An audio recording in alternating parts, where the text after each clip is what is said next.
Ang inisip ko, may nagkarwas. Kaso, dumaan ako uli the other day, ganun pa rin yung tubig. Hindi nagbabago, kahit marami nang dumaan, di natutuyuan. Sabi ko, may tagas ito. Wala kayang nag-report sa prime water? Sayang naman yung tubig. Naisip ko, huhukayin nila yon, bubutasan, para makita yung leak. Paano po ba pahintuin ang isang tumutulo na tubig, lalo na kung nasa ilalim ng lupa? Kailangan mo itong lagyan ng sealant, o kaya kung meron kang troubleshooting, itali mo ito ng goma. Pero paano naman kaya pahintuin ang agos ng tubig galing sa ilog? Huhukayin mo rin ba? Itatali ng goma, lalagyan ng sealant. Napaka-imposible. Pahintuin mo ang sibol. Isa itong pangyayari sa buhay ng mga Israelita na 2 beses nangyari. Yung una, nung lumabas sila sa Egypt,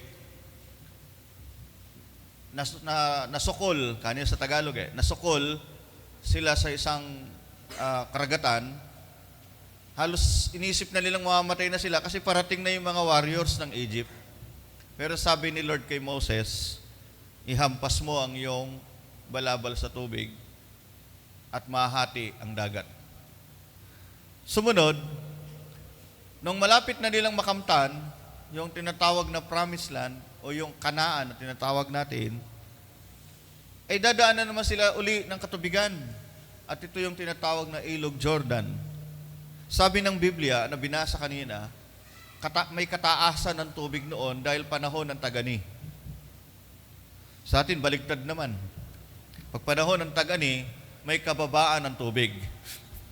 Dahil malapit ng tagtuyot na naman Kaso, salamat kayo, may 2 gabing malalakas ang ulan. Siguro mapapaisip kayo, ano ang relasyon ng tubig sa paglalakbay ng mga Israelita? Laging nandun yung elements ng water sa buhay ng mga Israelita. Ang tema natin is every tribe. Israelites composed of 12 tribes of Israel. Memorize nyo po ba yan? Yung 12 tribes? Siyempre, familiar sa atin, Judah, yung Ephraim, Naphtali, yung yung ating Reuben, yan, yung ganun. So, there are 12 tribes. Kanino pinangako ang lupang kanilang titirhan at magiging kanila? Kanino nila unang pinangako yan? Ng Diyos. Hindi po ba't kay Abraham? Sabi ng Diyos, kita mo ang langit, bilangin mo nga yung mga bituin, ganyan karami ang iyong magiging lahi. Kaya naniniwala ang mga Bible scholars, there are around 3.5 million Israelites na lumabas sa Egypt. Ang Egypt po, hindi siya kamukha ng Tarlac City lang. Ang Egypt po ay isang bansa. Isang bansa na napakaraming tao, kaya natakot ang mga Egyptians dahil masyadong mabilis ang pagdami ng mga Israelita. For how many years na nandun sila sa Egypt, natakot. Kaya sinuppress nila ito. Binagbawal ang panganganak ng lalaki. Kailangan pag manganganak ang lalaki, papatayin, itatapon. Kaso magaling yung mga natakot sa Diyos, yung mga komadrona. Kaya si Moses nakaligtas. Pinangako ng Diyos kay Abraham na ang kanyang lahi ay magiging sindami ng mga bituin sa langit. At ito yung katuparan nun. Hanggang ngayon. Actually, naglalaban na Palestina at saka Israel, magkamag-anak talaga yan. Even yung mga sa Turkey, sa iba pang mga bansa, they are part of the family, yung kin family ni Jacob. Ngayong umaga mga kapatid, dahil tayo rin po ay tribo. Do you believe na tribe kayo din kayo? Akala natin ang tribe ay talang, igorot, Pero tayo ding mga Kristiyano ay tribo din po. We are part of the tribe of Jesus Christ. Amen? Ang tawag sa atin, Christian. We are from the tribe of Jesus. Sino ang ninuno ni Jesus? According to lineage, according to the scripture, sa Mark, kanino tayo nagmula? Di ba't kay David? Si Jesus ay galing sa lipi ni David. Doon sa succeeding chapters, mababasa niyo doon yung ginawa ni Rahab. Sino si Rahab? Siya po ang ninuno ni Haring David. Napakaraming mga biblical personalities na makikita natin, may mga ginamit ang Diyos na mga tao hanggang ito ay magpatuloy kasi may pangako. God's promises. Sabi nga po natin, God's promises. Nasubukan nyo na po bang mangako pero hindi nyo natupad? Pangako ko sa iyo, magbabago na ako. Dati pa isa-isang tagay kaya, ngayon isang bote na. Nagbago nga. Dati, magbabago na ako, hindi na ako uuwi ng gabi. Maaga na ako uuwi. Yung pala, alauna na madaling araw. At least maaga na eh. Yung, sabi nga ng English, promises meant to be broken. Yan ay sa tao. Pero tandaan nyo to, pag nangako ang Diyos, gagawin at gagawin niya ito. Otherwise, kapag nakita niyang iba ang magiging takbuhin, iti-twist niya ito. Katulad ng nangyari kay Saul or tinatawag nating Paul sa New Testament. Tinwist niya po yung buhay ni Paul. Instead of persecutor, now a missionary church planter. Diba? Ang ganyan yung mga plano ng Diyos. Dito po, nung malapit na sila sa tinatawag na Promised Land, nahirapan nga si Pastor Juarez mong basahin yung mga yun, yung mga Jebuseo, Gegreseo, mga Amoreo, Cananeo, mga ganon. They are tribes. Ang bawat lugar ay tinatawag according to their tribes. Actually, they are pagans. They do not believe on Yahweh. They do not believe on the Lord. They have their own gods. Ang tawag naman natin dyan ay mga pagans. Nagdedebate kami noong nakaraang Webes, doon sa aming CDG. God forbidden us to kill other people. Di ba nasa 10 utos, huwag kang papatay. Pero kailangan nilang supilin itong mga taong ito at kailangan nilang burahin sa mapa. Burahin sila sa mundo. Kasi sabi ng Panginoon, pag nag-utos siya, patayin niyo lahat. Arang nagdidebate kami, at pinapayagan din ng Diyos na mangyari yung kamatayan. Alam nyo, dumapasok ako doon sa idea na God owns everything. He owns us, He owns me, He owns everything. So He is the authority. Kung anong gusto niyang gawin, wala tayong magagawa. Kaya merong talagang konsepto na hayaan natin ng Diyos kung anong gusto niyang gawin. Siguro, mas mabuti yung ginagawa niya kasi itong mga taong ito, they are wicked. They are not godly people. They have their own gods. Galit ang Diyos sa ganun. Di ba? Number 1 na utos ng Diyos sa 10 utos, thou shall not have other gods rather than me. Galit ang Diyos kapag pinalitan mo siya. Kala nyo, dahil ang Diyos ay pag-ibig, pero kapag pinalitan mo siya, nako, kahit naman kayong mga Mrs. tsaka Mr., pag pinalitan kayo, ano kayo, hindi ka magagalit? Kasabihin mo ba, praise the Lord, okay lang. Meron talagang ganon. If tayo mga tao na gagalit, mas lalong ang Diyos yan eh. Pero our point today, yung papunta na sila sa Promised Land. Tayo mga Kristiyano, meron din tayong Promised Land. Later on, mababanggit po natin. There are 3 steps how to fulfill for the fulfillment of God's promise. Nandito po sa ating slide. First,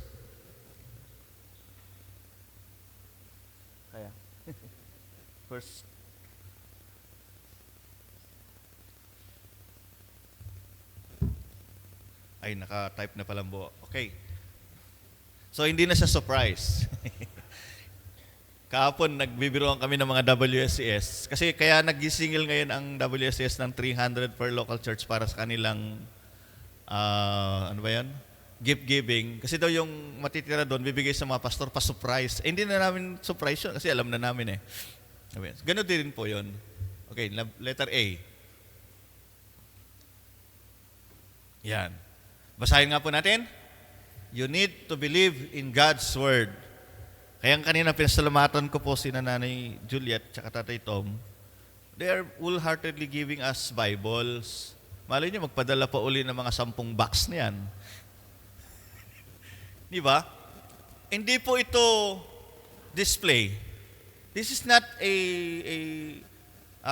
para lang masabing, ay, ang mga church na yun, Bible-based yan. Kasi may Bible sa church. Ang Bible-based church ay yung nagbabasa ng Bible. Diba, sabi ni Bro Jun, nandito yung text. Basahin ninyo. Wala yung cellphone ko. Ako wala po akong Bible sa cellphone. Dati meron ako. Ta-type ko lang yun, lalabas na agad. Bumabalik ako rito. I'm a textbook person. Punta kayo sa office ko, ang daming libro. Pero hindi ko po lahat nabasa yun. From time to time, ini-scan ko yung mga books. Actually, I read almost 600 books. May mga ganyang kakapal, may ganyan. Pero para sa akin, ang pinaka-the best na book that I have read, ito. Every time na binabasa ko siya, nai-inlove ako. Nai-inlove ako sa Panginoon. Kasi alam niyo kung bakit? I'm a sinful person, but forgiven. Nung mag-umpisa po ako magbasa ng Bible, I was 14 years old. Na-curious kasi ako. Yung nanay ko, laging may dalang Bible yan, maliit lang. Hanggang ngayon, nasa akin pa yon, nakabaol. Tapos yung lola ko, meron siyang Bible Ilocano. Binabasa ko yung Bible Ilocano, nangapalipit ang dila ko. Yung nanay ko naman, kapampangan naman ng Bible niya. Naluno ako napalipit din. Pero, binigyan ako ng pagkakataon na Diyos makabili ng sarili kong Bible. Binasa ko yan. Sa totoo lang, I read the Bible 3 times from cover to cover. Cover lang naman po, tapos cover uli. Yan. Sa una, napaka-exciting. Tentachok, yung 5 books. Halos pagdating doon sa mga kings na, yung mga Jeremiah, mga prophets, parang ang boring na siyang basahin. Ako, kung naranasan nyo to, kasi paulit-ulit na siya eh. Ay, nabasa ko na doon sa ito. Ay, nabasa ko na doon sa ito. Nung nag-aral na ako ng seminaryo, totoo pala yung sinasabi nilang, the Bible is in unity. Kasi kung ang Bible, iba-iba siya, yung mga sulat sa Bible, mahihirapan kang maintindihan ito. Pero dahil binasa mo siya sa Pentateuch, at dumating ka na sa 1 Samuel, sa 2 Samuel hanggang 1 King and 2 Kings, and Chronicles, pagka nagbulay-bulay ka, sasabihin mo sa sarili mo, how good is our God. Hanggang ngayon, yung bayang Israel na pinili ng Diyos, pinoprotektahan. Saka nakakita ng isang bansa, 5 ang lumusob, hindi natalo. Alam niyo po ba yung kwento nun? Ang Iran, ang Egypt, ang Palestine, ano ba isa? 5 yun eh. Nilusob nila ang Israel. Kalalakas na armas, karaming tao. Pero dahil nga to ay God's chosen nation, they did not defeat a nation of God. Ngayon, kiniklaim natin yun as Philippines. The only Christian nation in Asia. Pero talo na tayo sa ibang bansa ngayon dahil China ngayon, ang daming Christian underground. Sa Saudi po ngayon, ang daming Christian Pilipino. Nandoon sa Saudi. Kasama si Ate Julie. Sa Korea, ang daming Christian. Presbyterian, Methodist, there are certain JIL, nandun na rin sila. Iglesia ni Cristo, nandun na rin sila. Hindi na lang po tayo ang Christian nation sa Asia ngayon. Pero ang tanong, sino yung mas nauna, mukhang nahuhuli na. Because they forgot to read the Bible. Bible study, walang dalang Bible. Worship, may dala po kayo. Devotion, binubuklat po natin? O nakikinig lang tayo? Mga kapatid, hindi natin matatanggap yung promise ng Diyos unless hindi tayo bumalik sa basic. Tama ang sabi ni Bro John. Bumalik kayo sa mga Bible ninyo. Tanggalin nyo sa mga closet. Pagpagan nyo yung mga likabok. Ako, naka-anim na Bible na po ako. Yung iba po, nabasa sa ulan dahil dinadala ko lagi sa tricycle. Meron akong poymen, di ko alam kung nasaan ngayon. Mukhang naiwan ko sa isang area. Bumibili ako ng Bible sa PCBS, sa Bible League, sa kung saan ako bumibili. Para kasi meron akong Bible talaga, sinusulatan ko ng mga bersikulo.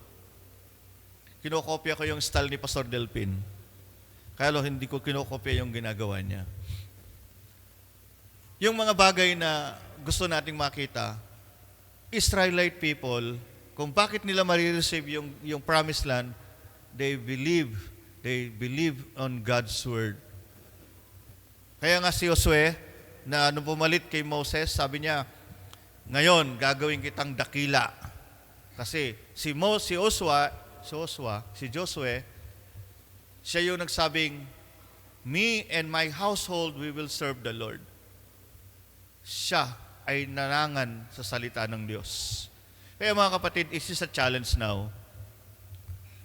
Kung nagpe-pray ka lagi para sa mga kailangan mo, unahin mo munang basahin din ng Bible.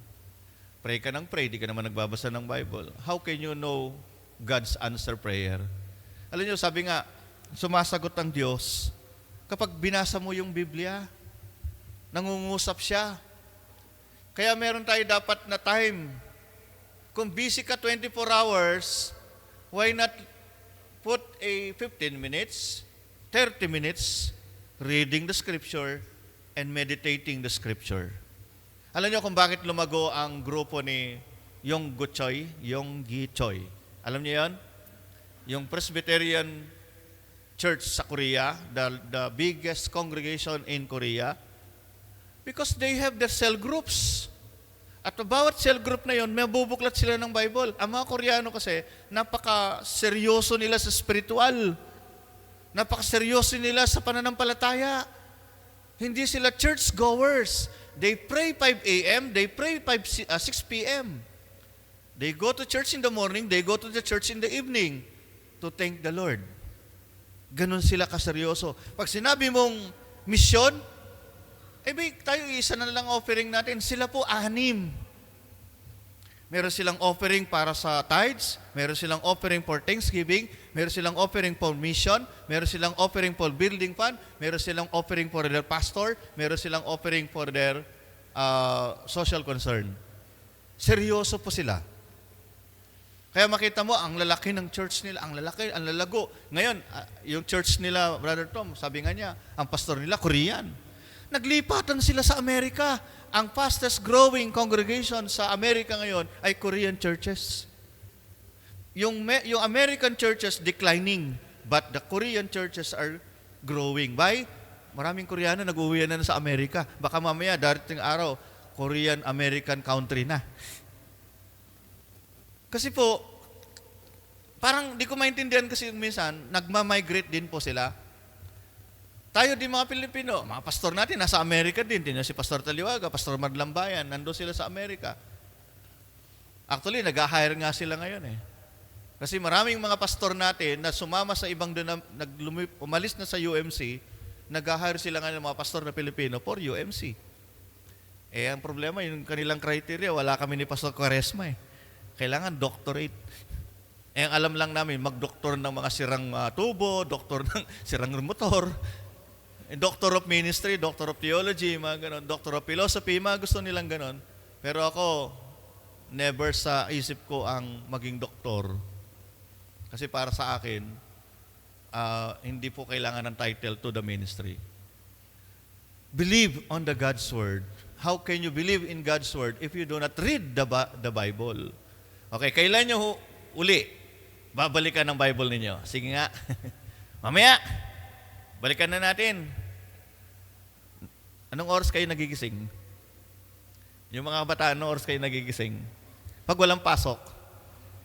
Pag may pasok, mapipilitan. Okay? Number 2. You must follow God's instruction. Di ba pag bumili ka ng bagong gamit, lalo na nung wala pa yung, hindi pa natin alam gamitin, naalala ko yung plancha, nung unang-unang lumabas sa Pilipinas, may mga manual yan. Kailangan i-plug mo muna. Siyempre, ano mo naman pa-under nyo kung di mo i-plug, no? Check mo muna yung ano niya, mga ganun. Kahit yung mga TV, yung mga Betamax, yung mga VHS, yung cellphone, meron ding manual yan. Lahat ng appliances natin may manual. Bakit? Kahit yung motor nga, nakalagay doon sa tangki na ganun, may instruction eh. Para hindi tayo gumamit na hindi tayo makasira. Ang Biblia ay God's instruction din.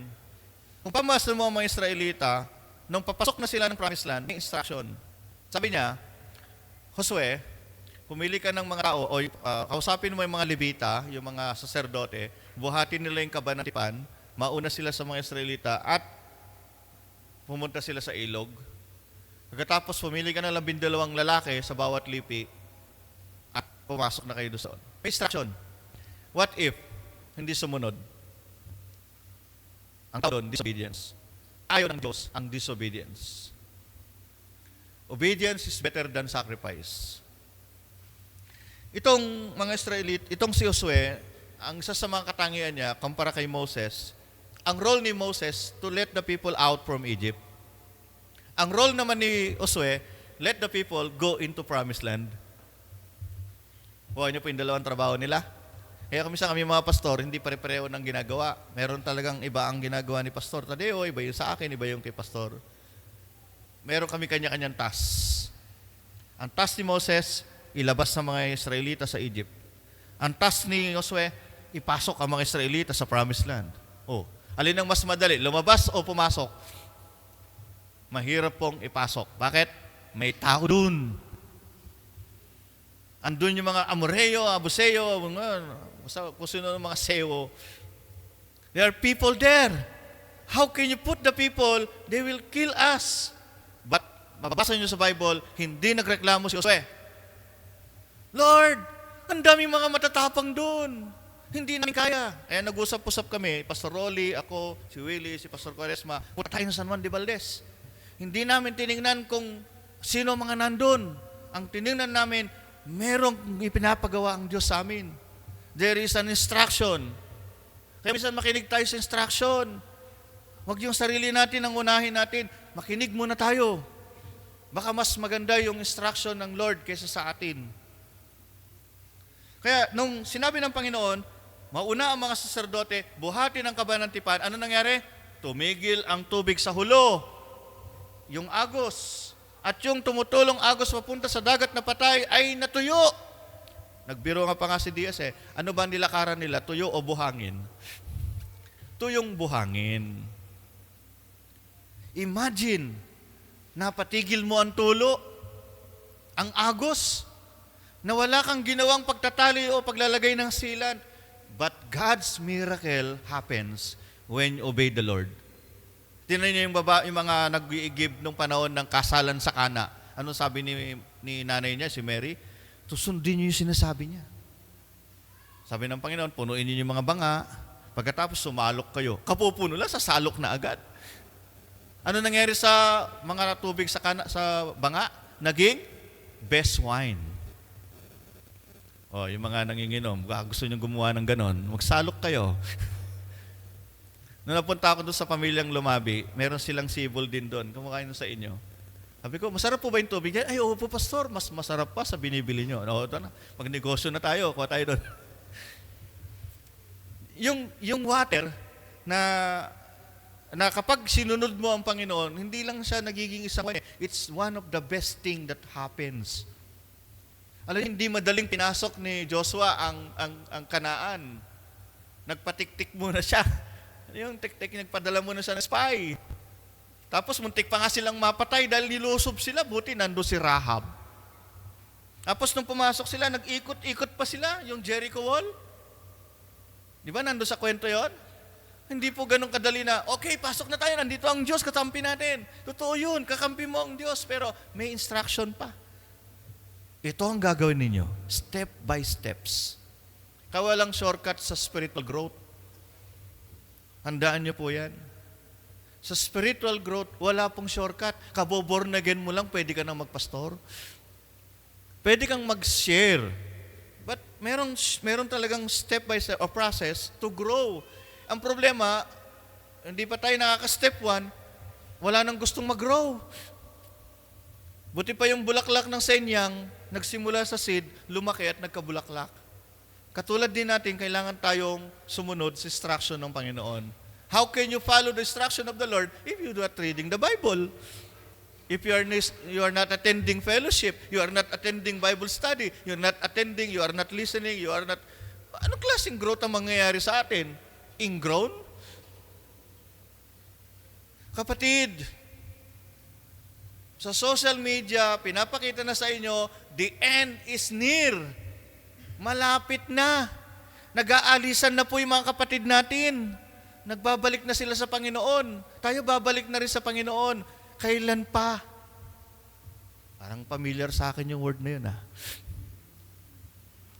Kailan pa tayo magbabago ng ating lifestyle? Baka pwedeng bigyan natin ng time si Lord na, Lord, sa'yo muna ako maghapon. Yung iba po kasi pag Sunday, naiinis sa preacher, kahaba naman ang sermon na pastor na yan, alam niya magsasayang pa ako. Alam mo palang mahaba ang sermon, nagsayang ka na sana kanina. Para pag uwi mo may kanin. Alam nyo, sa ibang church, maghapon ng worship. Bakit? Kasi po, binilalaan nila ang buong linggo sa Panginoon. Minsan, yung isang oras naiinip pa.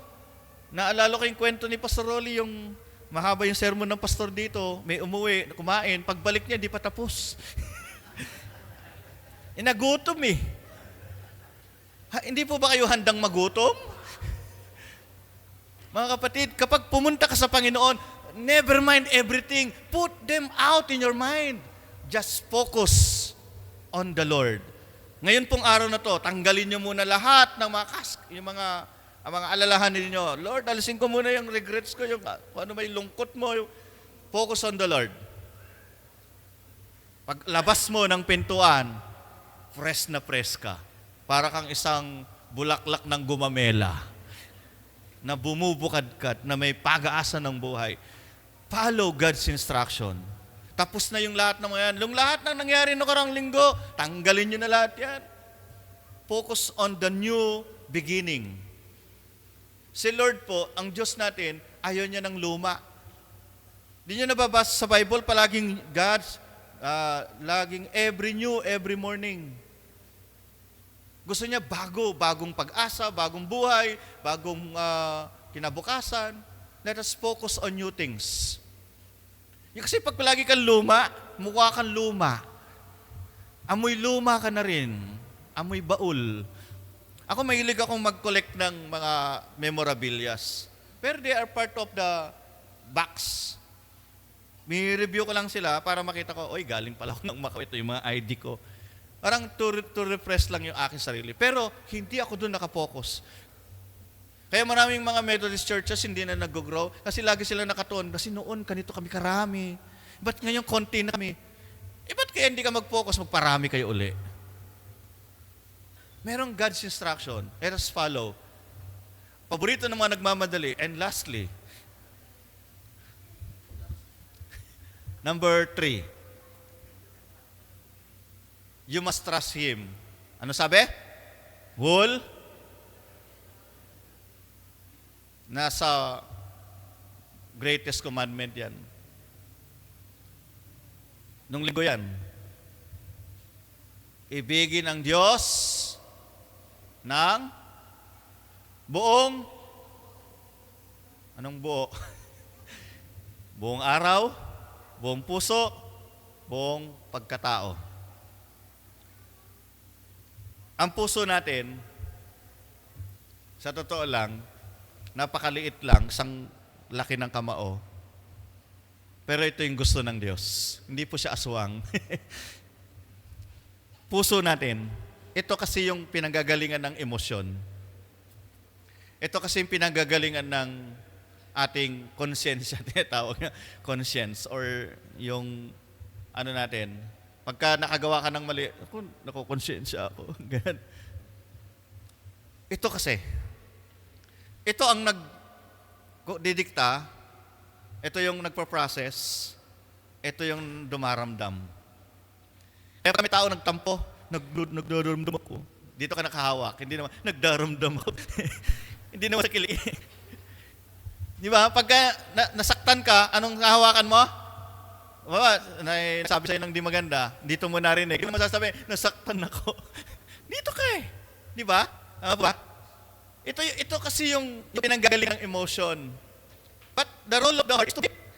Nagtataka ko, bakit? Bakit kaya? Ang role lang naman ng heart natin to pump blood.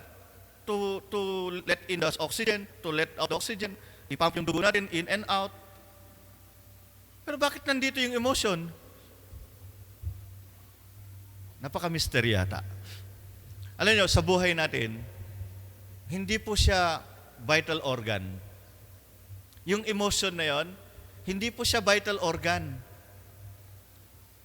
Isa po siyang nasa tao, nasa atin yun. Our emotion is a system of our life na nilagay ng Diyos sa atin na kapag meron siyang gustong sabihin, magagalak ka. Bakit? Yung bang galak nasa vital organs natin? Yung bang joy nasa vital organs? Nasaan? Hindi ba wala siya sa loob? Nasa pagkatao natin. Sang-ayon po ba kayo? Parang ako, dinadisep ko yung sarili ng tao eh. Pag nalulungkot ka, sino nagsasabing malungkot ka? Di ba yung emotion mo? Nasaan yun? Pag nagbasa ka, nagtiwala ka sa Panginoon, put your emotion to the Lord. Lord, napakabuti mo, napakaganda ng plano mo sa buhay ko, ang buong pagkatao ko ay bibigay ko sa iyo.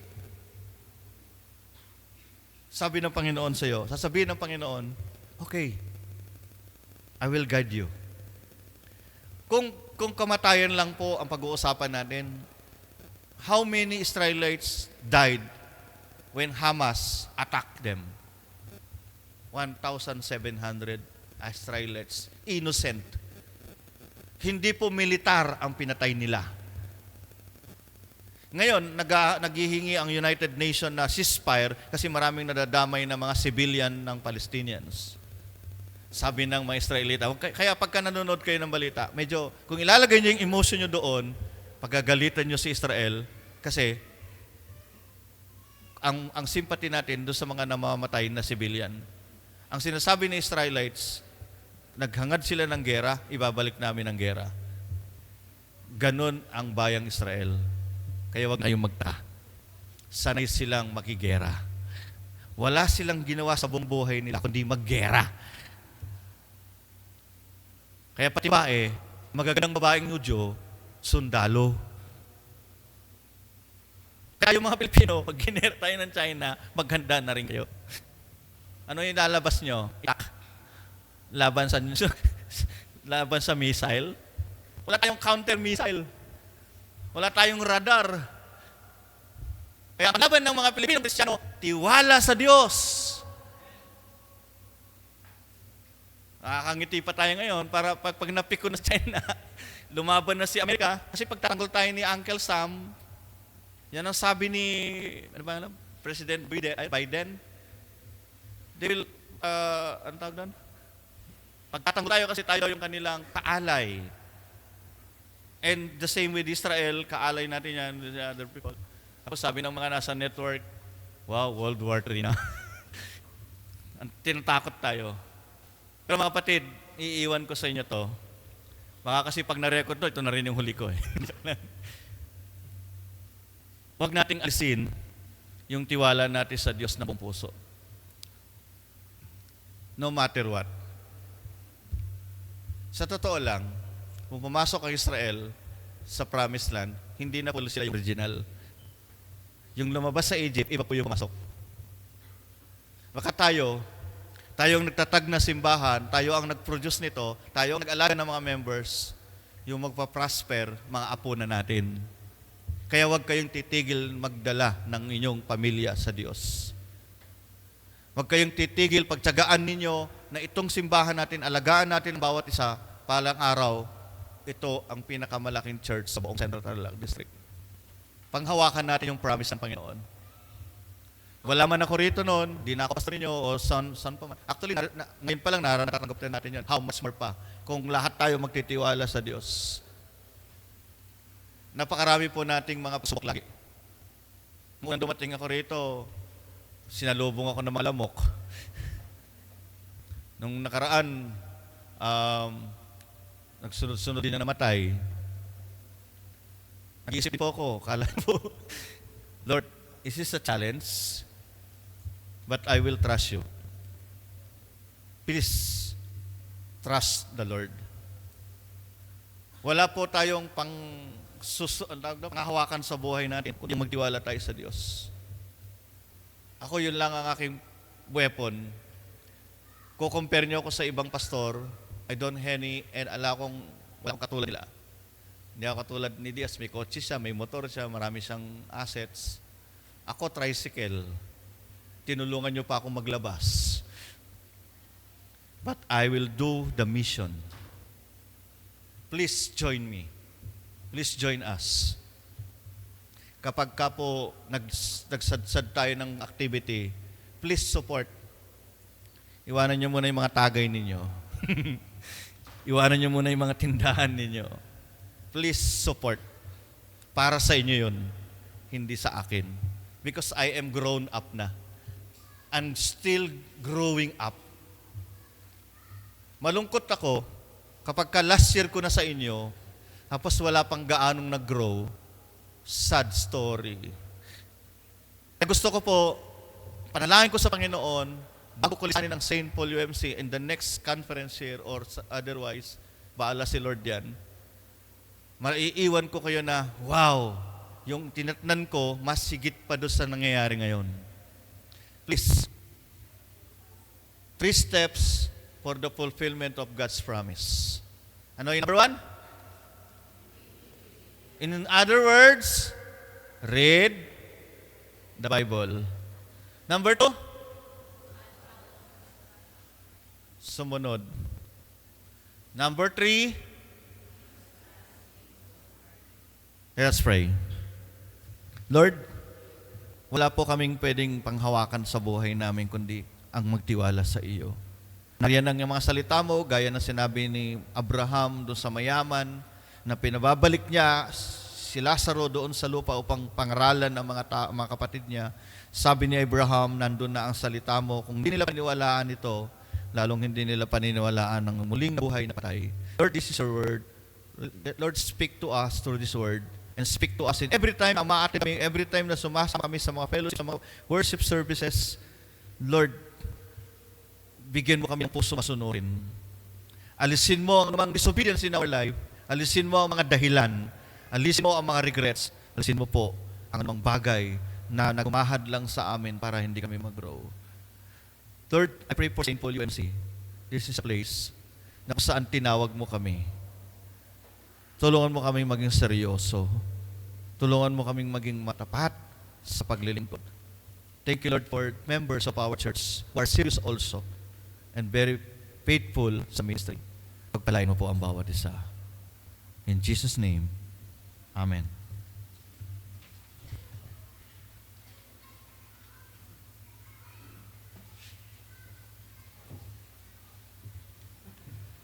Papurihan po natin ang ating Diyos sa napakayamang mensahe.